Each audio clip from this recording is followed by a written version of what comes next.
ili ufahamu neno hili ya kuwa siku za mwisho kutakuwa kuna nyakati za hatari, maana watu watakuwa ni wenye kujipenda wenyewe, wenye kupenda fedha na wenye kujisifu.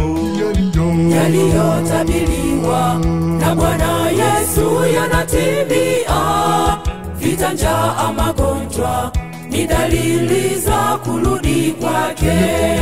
Tuyaonapo hayo, watu wa Mungu tuchangamuke, tufahamu ya kwamba wokovu wetu uko karibu.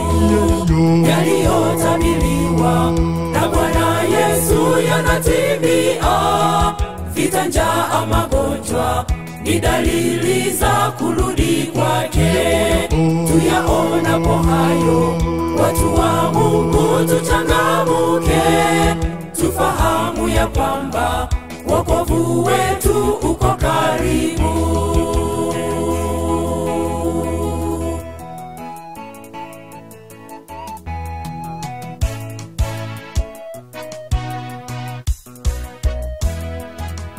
Dunia yetu leo mpendwa imeshaharibika, mfano wa Sodoma na Gomora. Jinsi moja kufunga ndoa kweli yasikitisha, ama kweli dunia imefikia mwisho. Yaliyotabiriwa na Bwana Yesu yanatimia. Vita, njaa, magonjwa ni dalili za kurudi kwake. Tuyaonapo hayo, watu wa Mungu tuchangamuke, tufahamu ya kwamba wokovu wetu uko karibu. Yaliyotabiriwa na Bwana Yesu yanatimia.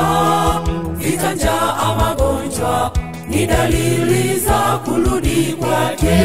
Tuyaonapo hayo, watu wa Mungu tuchangamuke, tufahamu ya kwamba wokovu wetu uko karibu.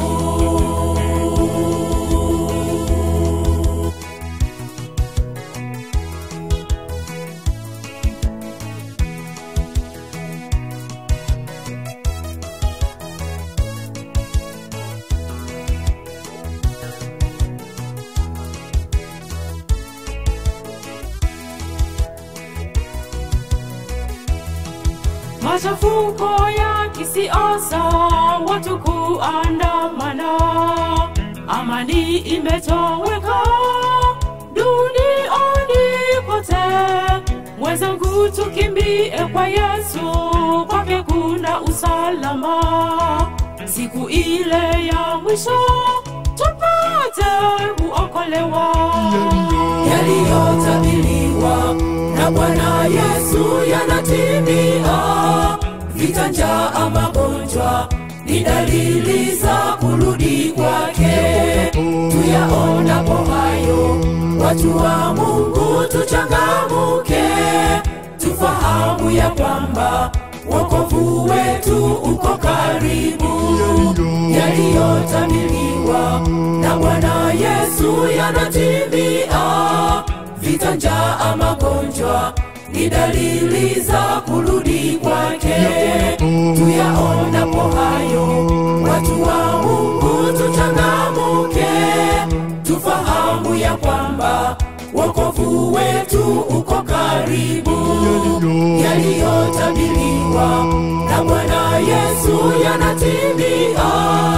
Vita, njaa, magonjwa ni dalili za kurudi kwake. Tuyaona